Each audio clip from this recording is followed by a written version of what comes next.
स्वागत है आपका the Himalayan state YouTube channel पर। हम आशीष कुमार स्तोगी आज आपके सामने हम टॉपिक लेकर आए हैं करंट अफेयर्स अक्टूबर 2020। यह वीडियो का सेकंड पार्ट है और इस वीडियो को आप लोग पूरा देखें। और जो कैंडिडेट नए हों हमारे इस चैनल पर, वह सबसे पहले हमारे इस चैनल को सब्सक्राइब कर लें और बेल आइकन के बटन को प्रेस कर लें ताकि हमारा नोटिफिकेशन आपको मिलता रहे। और वीडियो को लाइक करना ना भूलें आप लोग। तो इसमें शुरुआत करने आ रहे हैं आपके टॉपिक की। आपके सामने पहला पॉइंट है, पेटीएम द्वारा मिनी ऐप स्टोर लॉन्च किया गया। यह भारत का पहला स्वदेशी ऐप स्टोर है। यानी कि भारत का पहला स्वदेशी ऐप स्टोर कौन सा है? पेटीएम द्वारा मिनी ऐप स्टोर लॉन्च किया गया है, ये आप ध्यान रखें। और इसके बाद दूसरा पॉइंट है आपके सामने, ये आपके सामने बुक्स लिखी है, ये अभी हाल ही में चर्चा में रही है बुक्स। इसका नाम है बुक्स का असम की विरासत की खोज। असम की विरासत की खोज पुस्तक जो है, इसके लेखक हैं केंद्रीय मंत्री जितेंद्र सिंह, ये आप ध्यान रखें। इसके बाद पॉइंट है आपका, गुजरात सरकार ने राज्य के अतिरिक्त 10 लाख परिवारों को सब्सिडी पर अनाज उपलब्ध कराने का फैसला लिया है। यानी कि भारत का ऐसा कौन सा राज्य है जिसने अपने राज्य के अतिरिक्त 10 लाख परिवारों को सब्सिडी पर अनाज उपलब्ध कराने का फैसला लिया है? तो इसका आंसर क्या होगा? गुजरात। तो ये पूरा पॉइंट क्या आपका, गुजरात सरकार ने राज्य के अतिरिक्त 10 लाख परिवारों को सब्सिडी पर अनाज उपलब्ध कराने का फैसला लिया है। इसके बाद पॉइंट है आपका, 2 अक्टूबर 2020 को महात्मा गांधी की 151वीं जयंती और पूर्व प्रधानमंत्री लाल बहादुर शास्त्री की 116वीं जयंती मनाई गई। ये आप ध्यान रखें, very very most main point है आपका। यानी कि 2 अक्टूबर 2020 को महात्मा गांधी की 151वीं जयंती और पूर्व प्रधानमंत्री लाल बहादुर शास्त्री की 116वीं जयंती मनाई गई है। और आप लोग हमारे इस चैनल को लाइक करना ना भूलें और ज़्यादा से ज़्यादा ग्रुप में वीडियो शेयर करें ताकि ज़्यादा से ज़्यादा लोग इस वीडियो का फ़ायदा उठा सकें। तो इन सही पॉइंटों को एक बार रिपीट कर लेते हैं। पेटीएम द्वारा मिनी ऐप स्टोर लॉन्च किया गया। यह भारत का पहला स्वदेशी ऐप स्टोर है। और इसमें आपके सामने बुक्स लिखी है, असम की विरासत की खोज। इसके लेखक हैं केंद्रीय मंत्री जितेंद्र सिंह। इसके बाद पॉइंट है, गुजरात सरकार ने राज्य के अतिरिक्त 10 लाख परिवारों को सब्सिडी पर अनाज उपलब्ध कराने का फैसला लिया है। और इसके बाद पॉइंट है, 2 अक्टूबर 2020 को महात्मा गांधी की 151वीं जयंती और पूर्व प्रधानमंत्री लाल बहादुर शास्त्री की 116वीं जयंती मनाई गई है। तो ये आप ध्यान रखें, ये सही पॉइंट आपके सभी कंपटीशन के हिसाब से मोस्टमेंट हैं। इसके बाद हम देखते हैं इसमें महत्वपूर्ण पॉइंट आगे कौन कौन से हैं। आपके सामने लिखा है अटल सुरंग का उद्घाटन। ये पॉइंट आपका ज़्यादा मोस्टमेंट है। अटल सुरंग का उद्घाटन प्रधानमंत्री नरेंद्र मोदी के द्वारा किया गया था। और यह सुरंग जो है आपकी मनाली तथा लाहौल को जोड़ती है, ये आप ध्यान रखें। और इसका उद्घाटन किया गया था 3 अक्टूबर 2020 को। और ये जो आपकी सुरंग है यह रोहतांग दर्रे में लगती है। और आपका रोहतांग दर्रा जो है हिमाचल प्रदेश राज्य में है। और इसकी हमने आपके लिए एक वीडियो बनाई थी अलग से पिछले महीने। अगर आपने वीडियो नहीं देखी है तो आप लोग हमारी प्लेलिस्ट में जाकर करंट अफेयर्स की वीडियो में देख सकते हैं। तो ये ध्यान रखें आपकी अटल सुरंग का उद्घाटन प्रधानमंत्री नरेंद्र मोदी ने किया है। इसके बाद पॉइंट है 8 अक्टूबर 2020 को 88वां वायुसेना दिवस मनाया गया है। यानी कि 8 अक्टूबर को वायुसेना का दिवस मनाते हैं हम प्रतिवर्ष, और 2020 में 88वां वायुसेना दिवस मनाया गया है। इसके बाद पॉइंट है वायुसेना का आदर्श वाक्य है नव स्पर्श दीप्तम। ये आप ध्यान रखें, वायुसेना का आदर्श वाक्य क्या है? नव स्पर्श दीप्तम है। और इसके बाद पॉइंट है वायुसेना के अध्यक्ष का नाम है RKS भदौरिया, और जल सेना के अध्यक्ष का नाम है एडमिरल करमबीर सिंह, और थल सेना के अध्यक्ष का नाम है मनोज मुकुंद नरवणे। ये तीनों पॉइंट हमने आपके सामने एक जगह लिख दिए हैं ताकि आपको प्रतियोगी परीक्षाओं में सहायता मिल सके। तो इन सही पॉइंटों को एक बार रिपीट कर लेते हैं। अटल सुरंग का उद्घाटन प्रधानमंत्री नरेंद्र मोदी के द्वारा किया गया, और अटल सुरंग जो है मनाली तथा लाहौल को जोड़ती है, और इसका उद्घाटन 3 अक्टूबर 2020 को किया गया था। और यह सुरंग आपकी रोहतांग दर्रे में है, हिमाचल प्रदेश राज्य में। और इसके बाद पॉइंट है 8 अक्टूबर 2020 को 88वां वायुसेना दिवस मनाया गया था, और वायुसेना का आदर्श वाक्य है नव स्पर्श दीप्तम। ये काफ़ी महत्वपूर्ण पॉइंट है आपके सभी प्रतियोगी परीक्षा की दृष्टि से। और इसके बाद पॉइंट है आपका वायुसेना के अध्यक्ष वर्तमान में कौन है? RKS भदौरिया। और इसके बाद है जल सेना के अध्यक्ष कौन है? एडमिरल करमबीर सिंह। और इसके बाद पॉइंट है आपका थल सेना के अध्यक्ष मनोज मुकुंद नरवणे हैं। इन तीनों पॉइंटों में से आपको एक क्वेश्चन प्रतियोगी परीक्षाओं में जरूर मिल जाएगा। और ये आपकी current affairs, SSC, railway, banking, NTPC, लेखपाल भर्ती, UPP, SI सभी के लिए मोस्ट इम्पोर्टेंट है। इसके बाद हम देखते हैं इसमें आगे। आपके सामने लिखा हुआ है UGC द्वारा देश के 24 विश्वविद्यालयों को फर्जी घोषित किया गया है। ये क्वेश्चन आपका काफ़ी महत्वपूर्ण है। UGC की फुल फॉर्म है यूनिवर्सिटी ग्रांट कमीशन। अगर आपको इसकी अलग से एक वीडियो देखनी है तो आप लोग हमारी प्ले लिस्ट में जाकर इस वीडियो को देख सकते हैं। कंबाइंड रूप से हमने आपके लिए अलग से बना रखी है वीडियो, या यही ध्यान रखें आप। लेकिन यहाँ पर आपका करंट अफेयर्स का क्वेश्चन है कि UGC द्वारा देश के 24 विश्वविद्यालयों को फर्जी घोषित किया गया है, और उत्तर प्रदेश में 8 सबसे ज़्यादा हैं। इसका मतलब पूरे भारत में सबसे ज़्यादा फर्जी विश्वविद्यालय किस राज्य के हैं? उत्तर प्रदेश में। और दिल्ली में है आपके 7 फर्जी विश्वविद्यालय। और इसके बाद इसमें लिखा आगे UGC के वर्तमान सचिव हैं रजनीश जैन, ये आप ध्यान रखें। और इसके बाद पॉइंट है किसान रथ मोबाइल ऐप असम राज्य ने लॉन्च किया है, और असम के मुख्यमंत्री का नाम है सर्बानंद सोनोवाल। ये very very most important point है आपका कि असम के मुख्यमंत्री का नाम क्या है? सर्बानंद सोनोवाल। और इसके बाद पॉइंट है ईस्ट वेस्ट मेट्रो कॉरिडोर परियोजना में संशोधन हेतु मंजूरी प्रदान की गई है, और यह परियोजना आपकी कोलकाता में है, और इसकी लंबाई है 16.6 किलोमीटर, और इसमें 12 स्टेशन लगते हैं। ये आप ध्यान रखें। और इन सही पॉइंटों को एक बार रिपीट कर लेते हैं ताकि आपको प्रतियोगी परीक्षाओं में ज़्यादा से ज़्यादा सहायता मिल सके। पहला पॉइंट है UGC द्वारा देश के 24 विश्वविद्यालयों को फर्जी घोषित किया गया है, और सबसे ज़्यादा फर्जी विश्वविद्यालय उत्तर प्रदेश में हैं। इनकी संख्या है 8, और दिल्ली में कितने हैं? 7 फर्जी विश्वविद्यालय मिले हैं।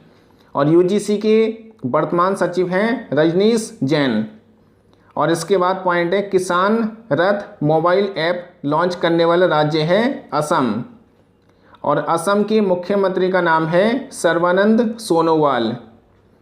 और इसके बाद पॉइंट है ईस्ट वेस्ट मेट्रो कॉरिडोर परियोजना में संशोधन हेतु मंजूरी प्रदान की गई है, और यह परियोजना आपकी कोलकाता में है। और आप ध्यान रखें कोलकाता की, यानी कि कोलकाता जो है कैपिटल है पश्चिम बंगाल की, और पश्चिम बंगाल की मुख्यमंत्री का नाम है ममता बनर्जी। ममता बनर्जी पश्चिम बंगाल की मुख्यमंत्री हैं। और इस कॉरिडोर की लंबाई कितनी है? 16.6 किलोमीटर, और इसमें 12 स्टेशन लगते हैं। ये आपको ध्यान रखना है। इसके बाद हम देखते हैं इसमें आगे महत्वपूर्ण पॉइंट। आपके सामने लिखा हुआ है युद्ध प्रदूषण के विरुद्ध अभियान की शुरुआत किसने की है? दिल्ली सरकार ने। यानी कि युद्ध प्रदूषण के विरुद्ध अभियान की शुरुआत किसने की है? दिल्ली सरकार ने की है 15 अक्टूबर 2020 को। और आपको ध्यान रखना है, एक पॉइंट आपको बता रहे हैं हम अलग से। दिल्ली सरकार ने ये डिसीजन लिया है, अगर किसी इलाके में दिल्ली में सड़क बनाई जाती है तो उस एरिया के पेड़ों को काटा नहीं जाएगा, बल्कि उसको एक तरीके से पूरा उस पेड़ को उखाड़ लिया जाएगा और उसे किसी अन्य जगह पर लगा दी जाएगा। ये भी आप ध्यान रखें। और इसके बाद पॉइंट है कृषि तकनीकी के प्रचार हेतु प्रसार भारती ने इफ़को के साथ समझौता किया है। यानी कि कृषि तकनीकी के प्रचार हेतु प्रसार भारती ने इफ़को के साथ समझौता किया है। और इसके बाद पॉइंट है कोवैक्सीन यानी कि कोवैक्स वैक्सीन गठबंधन में चीन शामिल हो चुका है।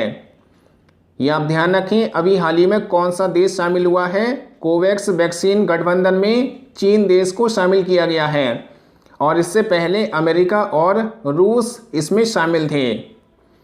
इसके बाद पॉइंट है आपका भारतीय मूल के शिक्षाविद श्रीकांत दातार को हार्वर्ड बिजनेस स्कूल का नया डीन नियुक्त किया गया है। ये क्वेश्चन आपका वेरी मोस्ट इम्पोर्टेंट क्वेश्चन आपका, भारतीय मूल के शिक्षाविद श्रीकांत दातार को हार्वर्ड बिजनेस स्कूल का नया डीन नियुक्त किया गया है। इसके बाद पॉइंट है आपका जगन्नाथ विद्या कानुका योजना लॉन्च करने वाला राज्य है आंध्र प्रदेश। ये आप ध्यान रखें, जगन्नाथ विद्या कानुका योजना लॉन्च करने वाला राज्य कौन सा है? आंध्र प्रदेश। और इसमें एक किट का नाम दे रखा है विद्या कानुका किट, इसका नाम रखा गया है।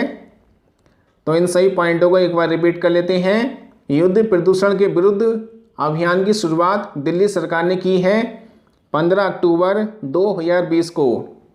और इसके बाद पॉइंट है कृषि तकनीकी के प्रचार हेतु प्रसार भारती ने इफ़को के साथ समझौता किया है।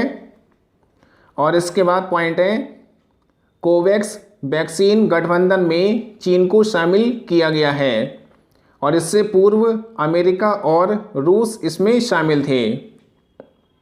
इसके बाद पॉइंट है भारतीय मूल के शिक्षाविद श्रीकांत दातार को हार्वर्ड बिजनेस स्कूल का नया डीन नियुक्त किया गया है। इसके बाद पॉइंट है जगन्नाथ विद्या कानुका योजना को लॉन्च करने वाला राज्य बना है आंध्र प्रदेश और इन्होंने किट का नाम रखा है विद्या कानुका किट। ये आप ध्यान रखें। और आपको ध्यान रखना है कि 2020 में कोरोना वायरस जो है पूरे विश्व को इसने प्रभावित किया है और इसका नाम कोविड-19 यानी कि विश्व स्वास्थ्य संगठन ने रखा है। और कोरोना वायरस चाइना के वुहान शहर से फैला है। इन पॉइंटों को आप ध्यान रखें क्योंकि ये क्वेश्चन आपकी प्रतियोगी परीक्षाओं में पूछे जा सकते हैं। इसके बाद हम देखते हैं आगे। पहला पॉइंट आपके सामने लिखा है 9 अक्टूबर 2020 को फिनो पेमेंट्स बैंक द्वारा आंध्र प्रदेश विशाखापट्टनम में अपना पहला मानव एटीएम लॉन्च किया है। यानी कि 9 अक्टूबर 2020 को फिनो पेमेंट्स बैंक द्वारा आंध्र प्रदेश यानी कि विशाखापट्टनम में अपना पहला मानव एटीएम लॉन्च किया है। इसके बाद पॉइंट है 11 अक्टूबर 2020 को अंतर्राष्ट्रीय बालिका दिवस मनाया गया था क्योंकि 11 अक्टूबर को प्रतिवर्ष अंतर्राष्ट्रीय बालिका दिवस मनाया जाता है। और इस साल की थीम है इसमें 2020 की हमारी आवाज़ और हमारा समान भविष्य। ये आप ध्यान रखिए, हमारी आवाज़ और हमारा समान भविष्य इस साल की थीम है। और इसमें आपको ध्यान रखना है अभियान की शुरुआत की गई है। अभियान का नाम रखा गया है क्योंकि मैं एक लड़की हूँ। क्योंकि मैं एक लड़की हूँ, ये आपको ध्यान रखना है। अभियान की शुरुआत की गई है इस वाक्य से इसके बाद पॉइंट है महिला T20 चैलेंज का आयोजन 4 नवंबर 2020 से 9 नवंबर 2020 यानी कि संयुक्त अरब अमीरात में किया जाएगा। यानी कि ये क्वेश्चन आपका ज़्यादा मोस्ट इम्पोर्टेंट है। यानी कि महिला T20 चैलेंज का आयोजन 4 नवंबर से 9 नवंबर 2020 तक आयोजन कहाँ पे हुआ था? संयुक्त अरब अमीरात में किया गया। इसके बाद पॉइंट आपका मौ विद्युत पोर्टल लॉन्च करने वाला राज्य है ओडिशा। मौ विद्युत पोर्टल किसने लॉन्च किया है? ओडिशा राज्य ने लॉन्च किया है। और ओडिशा के मुख्यमंत्री का नाम है नवीन पटनायक। ये आप ध्यान रखें कि ओडिशा के मुख्यमंत्री कौन है? नवीन पटनायक हैं। तो इन सही पॉइंटों को रिपीट कर लेते हैं। 9 अक्टूबर 2020 को फिनो पेमेंट्स बैंक द्वारा आंध्र प्रदेश विशाखापट्टनम में अपना पहला मानव ATM लॉन्च किया गया है। और इसके बाद पॉइंट है 11 अक्टूबर 2020 को अंतर्राष्ट्रीय बालिका दिवस मनाया जाता है। और इस साल की थीम है हमारी आवाज़ हमारा समान भविष्य। ये आप ध्यान रखें। और अभियान की जो शुरुआत है किस वाक्य से की गई है? क्योंकि मैं एक लड़की हूँ। इसके बाद पॉइंट है महिला T20 चैलेंज का आयोजन 4 नवंबर 2020 से 9 नवंबर 2020 संयुक्त अरब अमीरात में किया जाएगा। यानी कि एक तरीके से हो चुका है ये आपका आयोजन। और इसके बाद पॉइंट है मौ विद्युत पोर्टल लॉन्च करने वाला राज्य है ओडिशा है। और ओडिशा के मुख्यमंत्री का नाम है नवीन पटनायक। ये आपको ध्यान रखनी है। सही पॉइंट आपके काफ़ी महत्वपूर्ण है प्रतियोगी परीक्षा की दृष्टि से। और जितने भी दिवस मनाए जाते हैं और उनकी अगर थीम डिक्लेयर होती है तो उन थीम को आप जो है अच्छी तरीके से तैयारी करिए, क्योंकि कोई ना कोई एक क्वेश्चन इसमें से पूछ लिया जाता है। क्योंकि कंपटीशन में कोई भी क्वेश्चन आपका करंट अफेयर्स में से आ सकता है जो कि चर्चा में होते हैं। तो ये ध्यान रखना आप, ये जितने भी पॉइंट आपके हैं सभी मोस्ट इम्पोर्टेंट हैं। इसके बाद हम देखते हैं इसमें महत्वपूर्ण पॉइंट। पहला पॉइंट आपके सामने 15 अक्टूबर 2020 को 11वें राष्ट्रपति APJ अब्दुल कलाम की 89वीं जयंती मनाई गई। काफ़ी महत्वपूर्ण पॉइंट है आपका ये। 15 अक्टूबर 2020 को 11वें राष्ट्रपति APJ अब्दुल कलाम की 89वीं जयंती मनाई गई है। इसके बाद पॉइंट है रूस ने कोरोना वायरस की नई वैक्सीन बनाने की घोषणा की है। यह आप ध्यान रखें। यानी कि रूस ने कोरोना वायरस की नई वैक्सीन बनाने की घोषणा की है। इसके बाद इसमें दे रखा है कि वैक्सीन का नाम है, इसमें दे रखा नाम आपके सामने लिखा है AP बेकोरोना। AP बेकोरोना इसका नाम है। इसके बाद पॉइंट है 13 अक्टूबर 2020 को भारतीय सेना और महाराष्ट्र पुलिस ने पुणे में संयुक्त रूप से सुरक्षा कवच नामक आतंकवाद विरोधी अभ्यास का आयोजन किया। यह आप ध्यान रखें। और इसके बाद पॉइंट है 12 अक्टूबर 2020 को भारतीय वित्त मंत्री श्रीमती निर्मला सीतारमण द्वारा GST काउंसिल की 43वीं बैठक में LTC यानी कि ब्राउचर योजना की शुरुआत की गई है। यानी कि 12 अक्टूबर 2020 को भारतीय वित्त मंत्री श्रीमती निर्मला सीतारमण द्वारा GST की काउंसिल की 43वीं वर्षगांठ यानी कि बैठक में LTC ब्राउचर योजना लॉन्च की है। और इसमें मोस्ट इम्पोर्टेंट पॉइंट है आपका कि वर्तमान में वित्त मंत्री कौन है? श्रीमती निर्मला सीतारमण। ये आपको ध्यान रखना है। तो इन सभी पॉइंटों को रिपीट कर लेते हैं। 15 अक्टूबर 2020 को 11वें राष्ट्रपति APJ अब्दुल कलाम की 89वीं जयंती मनाई गई है। और इसके बाद पॉइंट है रूस ने कोरोना वायरस की नई वैक्सीन बनाने की घोषणा की है। और वैक्सीन का नाम रखा है AP बेकोरोना। इसके बाद पॉइंट है 13 अक्टूबर 2020 को भारतीय सेना और महाराष्ट्र पुलिस ने पुणे में संयुक्त रूप से सुरक्षा कवच नामक आतंकवाद विरोधी अभ्यास का आयोजन किया है। ये आपको ध्यान रखना है कि भारतीय सेना ने और महाराष्ट्र पुलिस ने मिलकर सुरक्षा कवच नामक आतंकवाद विरोधी अभ्यास किया है। और इसके बाद पॉइंट है आपका 12 अक्टूबर 2020 को भारतीय वित्त मंत्री श्रीमती निर्मला सीतारमण द्वारा जीएसटी काउंसिल की 43वीं बैठक में एलटीसी ब्राउचर योजना की शुरुआत की है। यह आप ध्यान रखें कि कौन सी योजना की शुरुआत की गई है, एलटीसी ब्राउचर योजना की शुरुआत की गई है। ये सही पॉइंट आपके कंपटीशन के हिसाब से काफ़ी महत्वपूर्ण है, चाहे आप किसी भी प्रतियोगी परीक्षा की तैयारी कर रहे हो, क्योंकि सभी जगह करंट अफेयर्स के क्वेश्चन पूछे जाते हैं। और इस वीडियो को आप लोग बार बार इसको देख सकते हैं ताकि आपको टॉपिक क्लियर हो जाए। तो ये वीडियो आपको कैसी लगी आप लोग हमें कमेंट बॉक्स में ज़रूर बताएं, जिससे हम आगे भी इसी प्रकार की नई नई वीडियो आपको इसी चैनल के माध्यम से प्रोवाइड करा सकें। और इसी चैनल के माध्यम से मंथली करंट अफेयर्स की वीडियो आपको प्रोवाइड कराई जाती हैं। इसलिए आप लोग हमारे इस चैनल को लाइक करना ना भूलें, और जो कैंडिडेट नए हों वह सबसे पहले सब्सक्राइब जरूर कर लें हमारे इस चैनल को, ताकि हमारा नोटिफिकेशन आपको मिलता रहे। और देखते रहिए आप लोग हमारा channel the Himalayan study YouTube channel. धन्यवाद।